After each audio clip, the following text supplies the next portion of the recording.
We've got the debut of Absolute Poison Ivy, the first salvo in Marvel's Armageddon, a Muppet noir crime story. And if that wasn't enough, hippos on cocaine. Welcome back to the channel where we talk about only good comics. I'm Brant, and this is Friday First. This is that series where we talk about those brand new #1 issues, new character debuts, new story arcs, and the like. And this is for books coming out on February 18th, 2026. And like I kind of alluded to, we've got some interesting books to talk about this week. So we're not going to waste any more time. We're going to get right into it with a couple of honorable mentions. Our first honorable mention goes to DC Work in Progress Dark Knight's Metal issue #1. This features the original pencils and inks of Greg Capullo from Dark Knight's Metal first issue. This is a 64-page oversized book for $14.99, but this is one for the process junkies, for people that were fans of Dark Knight's Metal or just Greg Capullo's artwork. You might want to check this one out. Our next honorable mention goes to Mega Man X issue #1. There's been a lot of preamble leading up to this, a lot of one-shots and things. So if you've been following along, if you're a big Mega Man fan, this is the actual ongoing series for Mega Man X from Udon. And our final honorable mention goes to the Black Panther 60th Anniversary Special issue 1. This is a 48-page book for $6.99, and it features brand new stories from a bunch of fan favorite writers and artists that have defined T'Challa's legacy. And let's take a look at some of those. We've got Christopher Priest, of course, Cody Ziegler, Evan Narcisse, Mirwaya Ayadeli. I apologize, I totally butchered that, but that's more recent. Obviously, on the artist side, we've got Aletha Martinez, Eder Messias, and Jorge Janti. So if you've been a fan of their work in the Black Panther series, or you just love the character, want to celebrate it, go check this one out. And with that, we've got a couple of noteworthy books that we're going to bring into the conversation. Now, we've got the Amazing Spider-Man issue #22. The reason I included this one is because it is kind of ending what we had in the split stories between Norman and Peter, where Peter was in space and we were focusing on Norman in the Spider-Man costume. Now Peter has come back, as we saw at the end of the last issue. So now this is kind of taking us in a new direction. So not quite a first, but I did want to make mention of it. And our other noteworthy book is this X-Men issue #25. This is a special anniversary issue, as much of an anniversary is because Legacy, though it is 325. So yes, it's issue 25, but it's also issue 325 overall. So it is kind of a noteworthy issue there. So this is still continuing the story of Cyclops back from the Age of Revelation and everything. So again, not really a first or even probably a jumping on point, but it is part of the Shadows of Tomorrow line. So I did want to make mention of it as well. But with that, let's get into this week's top 10. All right, coming in at number 10 from Image Comics, this is Death Fight Forever issue #1. This is written by Andrew McLean with art by Alexis Zirit. And this is kind of a throwback to 90s video games. Again, we've seen a lot of resurgence in that kind of entertainment, both in actually the video game space and the indie video game space for years now. And obviously in comics with stuff like Final Boss and so forth. So this one, even from the fonts used and just kind of the art style and the layout of the cover and the logo, it makes you feel, it kind of throws you back into the 80s and makes you feel vibes of like Double Dragon and Contra and Final Fight and King of Fighters, all those kind of games that were kind of like that Street Fighter. And that's kind of what they're kind of going for in this book. This is from the writer that gave us Headlopper, by the way. So if you like that book, you might like this. And the artist that did Space Riders. I'm not familiar with Space Riders, but I am familiar with Headlopper. I don't think I read it. I might have read one issue. I don't remember. But anyway, let's read the description here. We've got Super Thief Bruiser Brothers, Crash and Bash Bickle. I mean, come on. Jump into action to help Commander Thunderfang fight interdimensional crime boss Lord Slither. But a run-in with Marla Mendoza, leader of the Cops gang and Slither's most formidable loyalist, changes the course of Bash's life forever. This is an action comedy. So it sounds like a lot of fun, especially if you came up in that era or you're just a fan of that kind of cheesy um, buddy cop kind of thing. This might be one for you. I'm definitely going to check this one out, but not as excited about this as other books. So that's why this one comes in at number 10. Coming in at number 9 is It's Jeff Meets Daredevil, issue number 1, obviously written by Kelly Thompson with art by Gurahiro, as always. This is the next, full-size adventure for Jeff. We've been promised that we were going to get more of those, and this is a special news story where he learns the meaning of courage from the man without fear. Plus, we get the latest season of It's Jeff in print for the very first time, so we can get all that, webcomic goodness as well if you've not been following it online. So, and it also says, don't miss what happens when Jeff wins the lottery, goes to the groomer, and best of all, takes on the Hulk. So if you're a big Jeff fan, you might want to check this one out. I love Jeff, and I'm always checking out his new content. So that's why It's Jeff Meets Daredevil comes in at number 9. Coming in at number 8 is the Muppets Noir, issue number 1. This is from Dynamite Entertainment, continuing to kill it with these throwback properties. And this time they're going into a crime noir murder mystery kind of thing with the Muppets. So that's crazy. It says it was a dark and froggy evening. Love it already. It's they go into the whole intro and everything. It's time to cue the music. It's time to dim the lights. It's time. I'm not going to sing it because I don't want to get a copyright strike. That did kind of rhyme. So there you go. But yeah, it says we're in the regular pre-curtain chaos has the troop's stalwart MC Kermit the Frog coming apart at the seams.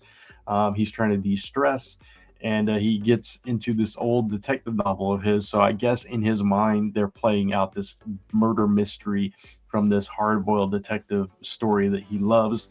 We've got Flip Minnow PI, who has no time for song and dance. He's off to solve the baffling mystery of the snoozing sleuth. We've got Roger Langridge doing the writing and art in this book. So if you're a fan of his work across obviously Muppets and other various properties that I know IDW has published some books that he's done as well. Fantastic cartoonist and in kind of that cartoonist vibe. And we got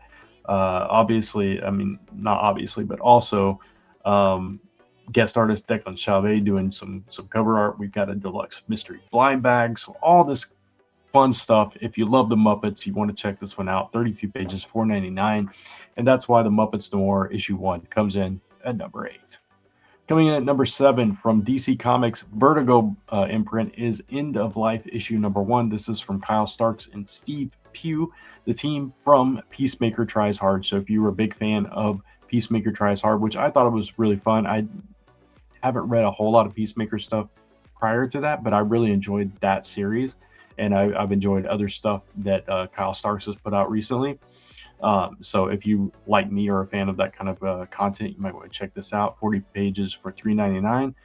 This is about a professional hitman, Eddie Stallion, who he's kind of messed up. He's accidentally robbed this high-ranking boss of this cabal of assassins named Raven. And Eddie was a member of this group, but he no longer is. And now he's got a price on his head. And now we're entering this Midwestern town of Pluto, where his dad lives. And he's George Stallion. I guess he's got a legend of his own. And he's trying to find a safe haven, but his father's resentful and dying of cancer.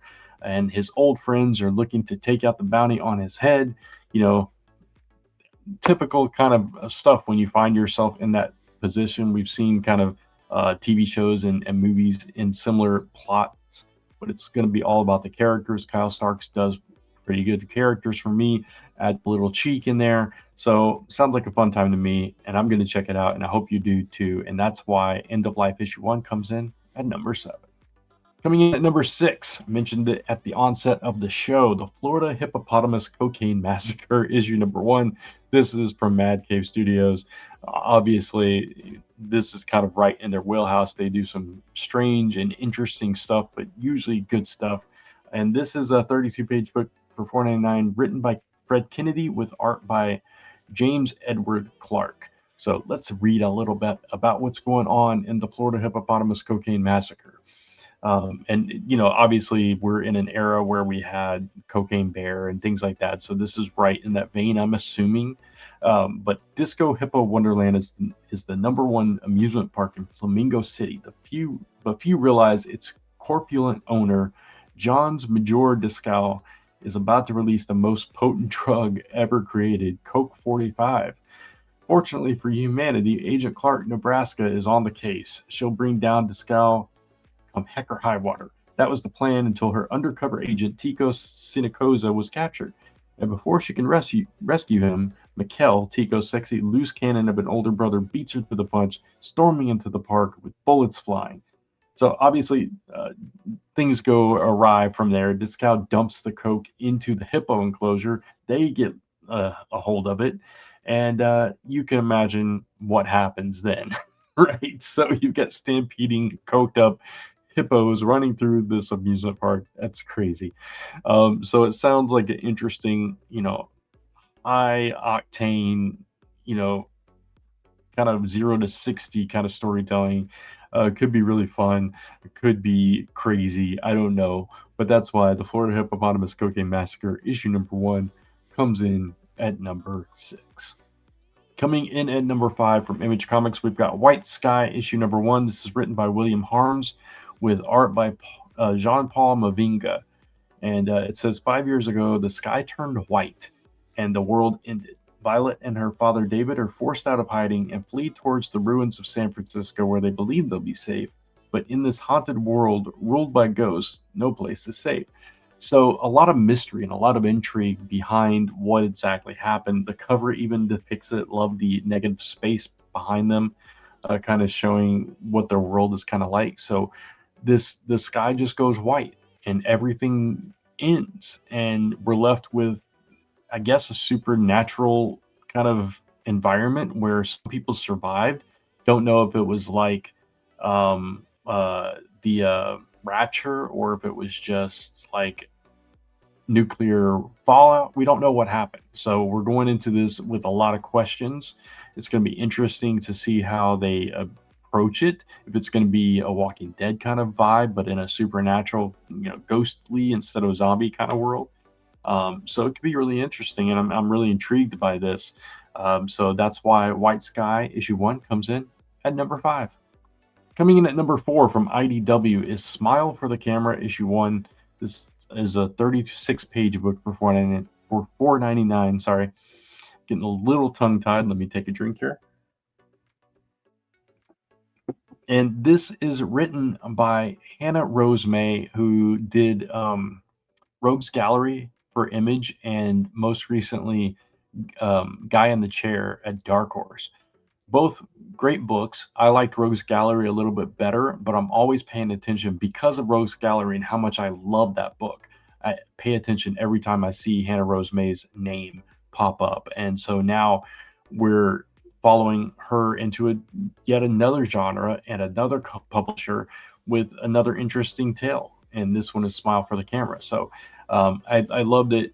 She's kind of spreading out there, doing different things with different publishers and kind of putting a whole body of work that kind of covers all the bases.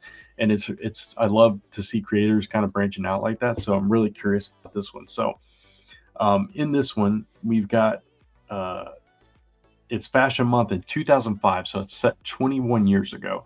And we have 5 young international models in New York City ready for Fashion Week, and they're ready to tackle these 4 weeks of runway press and cameras and all that stuff that happens during Fashion Week. They become fast friends until one seems to crack under the pressure.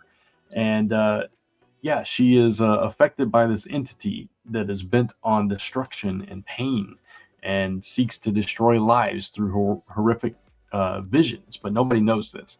So it says, dive into this never before seen story of betrayal and reality bending based on the critically acclaimed Smile film franchise from Parker Finn. So if you're a big fan of the Smile movies, I've not seen Smile yet, so I didn't even put the connection together until I just read that. That makes sense. And Hannah Rose May is an actor as well, so it makes sense that she would kind of dip into that world.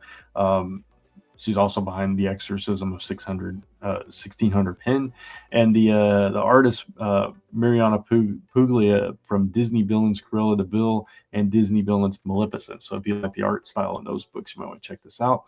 But yeah, I'm definitely going to check this one out, even though I haven't seen the movie. Hopefully, it doesn't spoil anything. But again, I'm a fan of Hannah Rose May's work, so I'm going to check it out, and that's why Smile for the Camera comes in at number 4.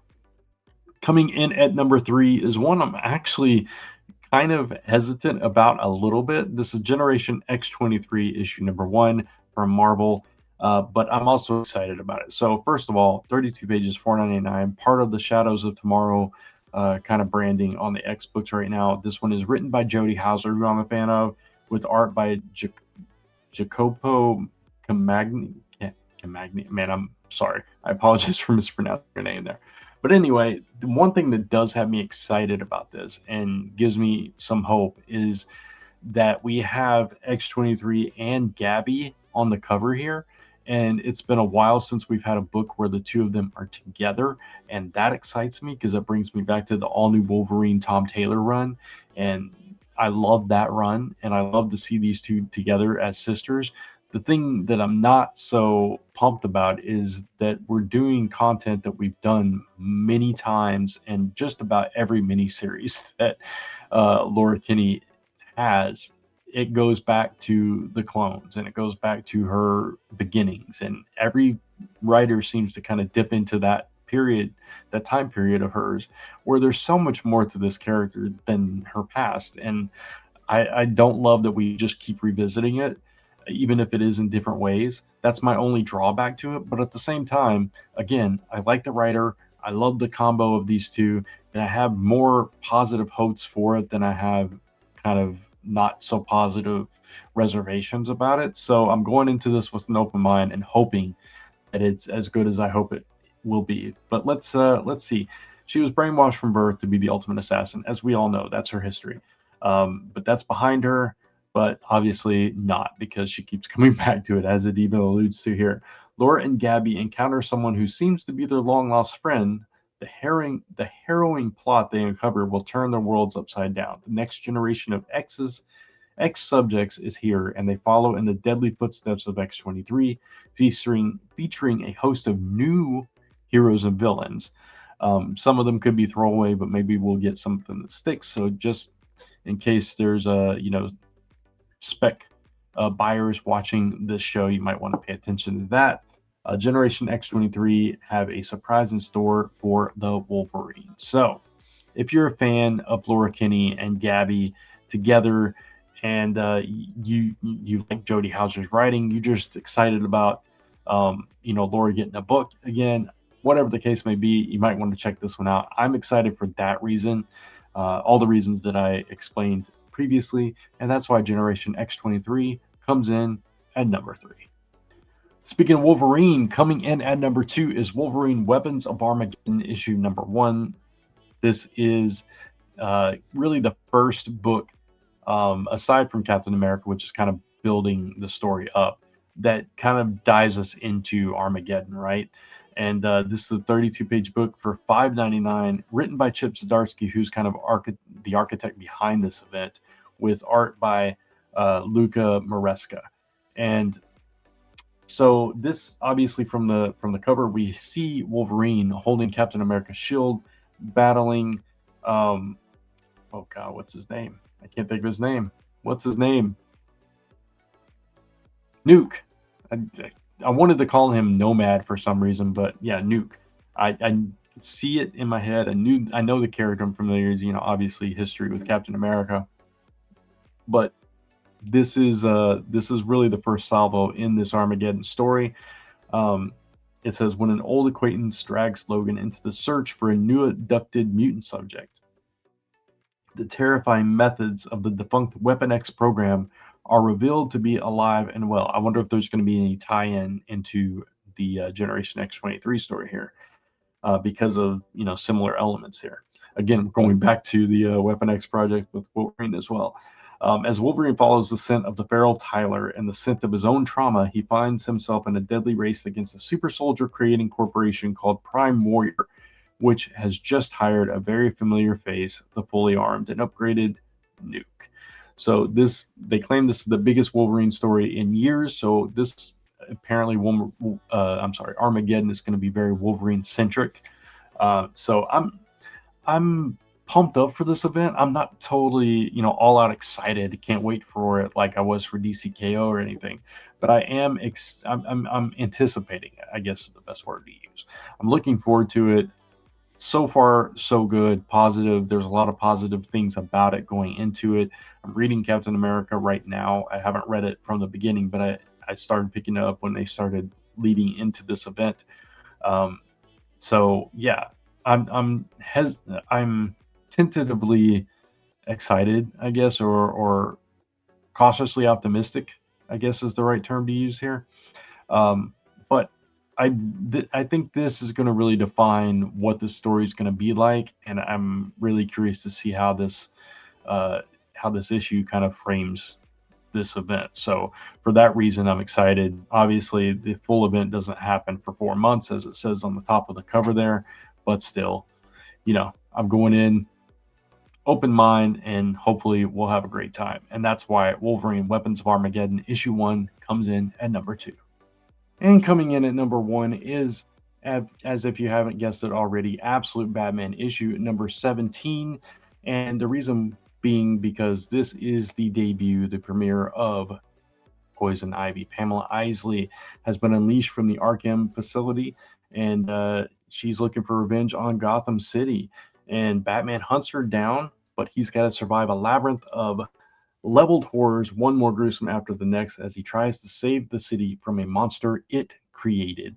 So been a lot of anticipation for new characters to pop up in the Absolute Universe, especially in Batman, all his rogues gallery, and now we're getting Poison Ivy, and just from the look of that cover, it just looks dark and twisted and eerie, and I can't wait for that. So Absolute Batman, though it's had a couple of ebbs and flows, overall it's been fantastic, and it's been getting really good lately, so I cannot wait to read this book. And that's why Absolute Batman issue number 17 comes in at number 1.